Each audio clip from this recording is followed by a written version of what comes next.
Hi all and welcome back. This is just a quick follow-up video to the one I made the other day, which was all about what equipment I take to weddings. And I thought it might be of interest to some of you guys and girls to know how I go about booking weddings in and what are my top tips for weddings. And these are 5 bits of advice I'm going to give you today, and I hope they will be helpful to you. Okay, so my first piece of advice is the booking form and wedding contract. I have a 4-page document on my site. It is all downloadable as a PDF, and it basically outlines all the important information that I need to have and also that my clients need to have as well. So the first 2 pages are all about the wedding, dates, times, addresses, brides and grooms, mobile numbers, email addresses, all those sort of things, start time, you name it, it's all on there. That's the real vital bit of information for me. That's what I need to have. The next 2 pages are the actual contract. Now, if you haven't got a contract, I suggest you have a look on the web. There are plenty of places that seem to supply generic sort of photographer's contracts. I think I got my one from Lawyers Online or something like that, which I paid for, but it enabled me to go and mold the contract to my business model. And they are really, really good. They're great for the client and great for you as well. And they cover things like booking deposits, a cooling off period. That's always a good thing to have in there. We offer a 14-day cooling off period. It talks about balance of payments and deposits. So we charge £100 deposit, and then nearer the time, I think it's about 10 days prior to the wedding, we would like the whole amount paid. It also covers things like delivery dates, when the client can expect to have all their edited images. A really good one to have in there is copyright. Everybody needs to know where they stand on copyright. We happen to give copyright to the client, but I do insist that the client allows us to go and use any of the shots for our own promotional material here. But this day and age, I think they pay enough for our services, so they get the copyright and they can then have what they want. It also covers things like cancellation, privacy, GDPR, we will have to deal with that. Destination weddings, so if I'm working abroad, how that affects things. And force majeure and all those sort of things. So worth checking out. It is very, very important to have a proper watertight contract that will stand up in law. Hopefully you're never going to need it, but yeah, worth doing. So that's one of my most important bits of advice. Okay, well, secondly, my next bit of advice is meet the bride and groom as soon as you can. I mean, this is kind of an obvious one, but it's very important that the faces fit. It's good to have a good rapport and a chemistry going. It's good that you kind of like them, you want to do a good job for them, they kind of like you. If you get a bad vibe for any reason about them, maybe you should consider not doing their wedding. They might have that vibe about you, but it's kind of good to get that sorted. Obviously you want to do the best job you can, and the only way you can do that obviously is meeting the bride and groom and having a good rapport. So I would strongly recommend that as soon as they show some sort of interest in you, or indeed they start sending you booking forms back, get them in to see you as soon as possible. Now, included in this is a little bit of extra advice. Sometimes when you go and see the bride and groom, and I know this was very pertinent to me when I was first starting out, I didn't have a studio or anything. And it was kind of awkward. We had a small little cottage, and it made you look a little bit amateurish having them come to you, especially if you've got animals or young kids and all this sort of stuff. So I used to always go and see them. So it made a big difference to how many weddings I used to get in. I could take my laptop to them and I could have everything, on there for them to see. The whole thing looked a lot more professional.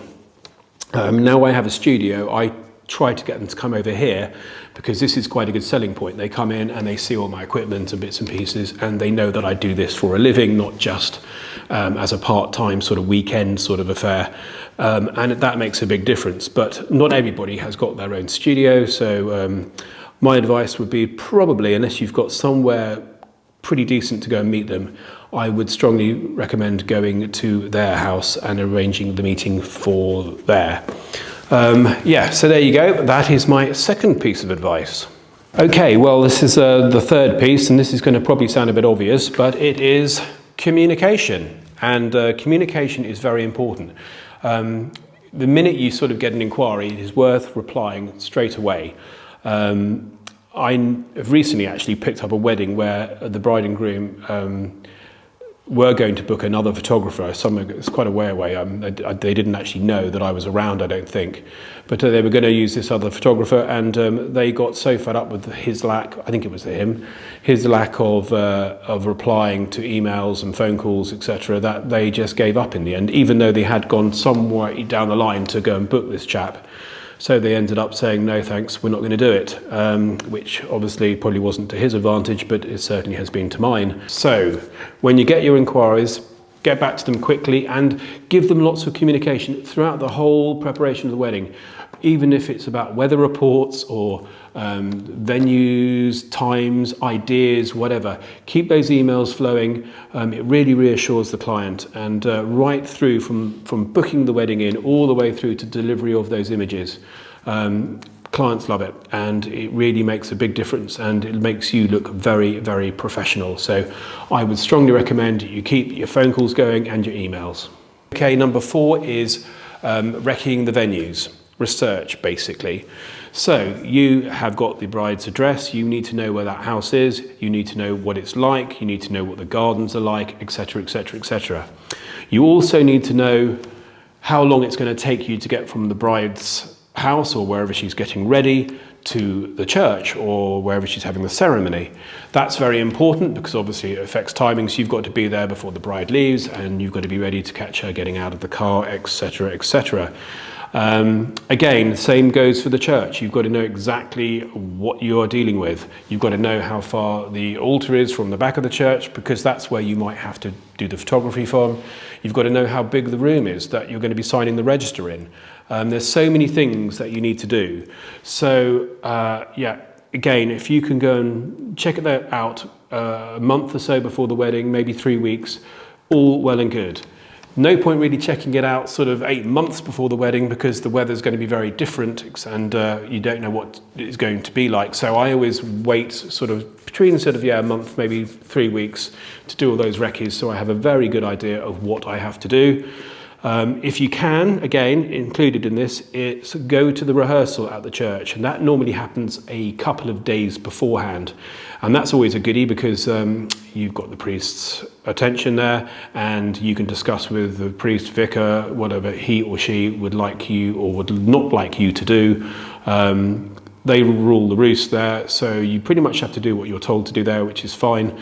But it's worth getting that sorted out, and then you can talk to the bride and groom about what you can and cannot do, and that's all about, again, managing expectations. But again, if you can get that done at the rehearsal, fantastic. There's no reason why you shouldn't be able to.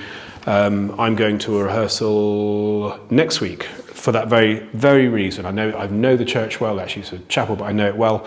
And as I say, it's always worth going, always worth going.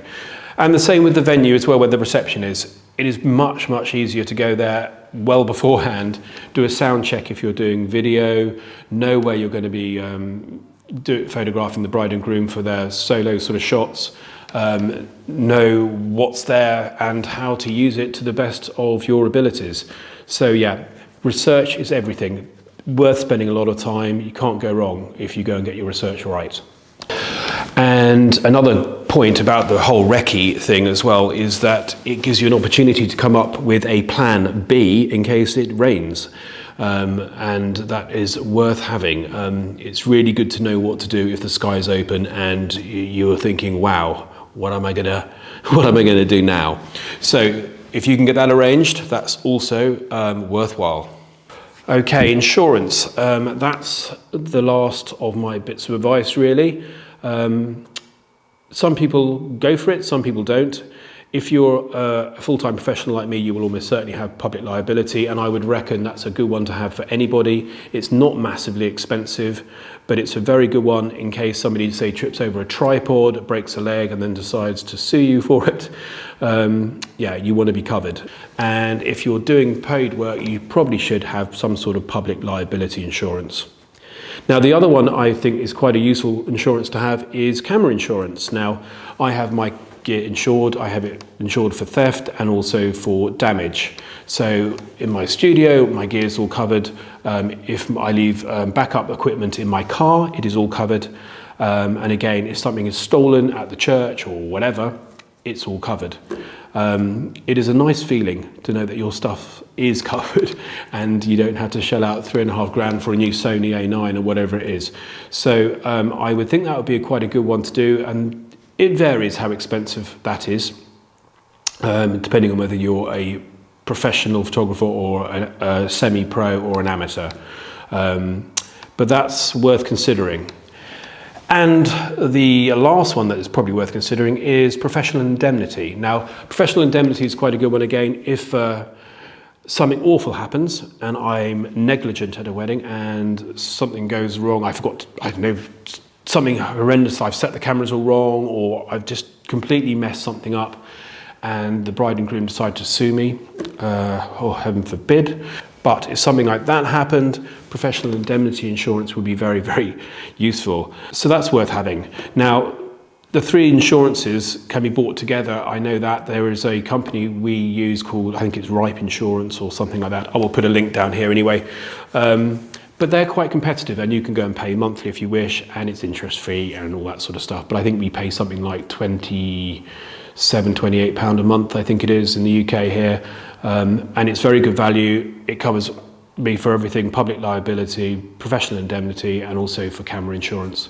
So that's a good one to have. I think sometimes insurance is also a very good thing to sell to clients as well, especially the professional indemnity one. People take you seriously. You know, you can sort of use that as a good selling point and just sort of say, you know, you're covered for £75,000, blah, blah, blah, blah.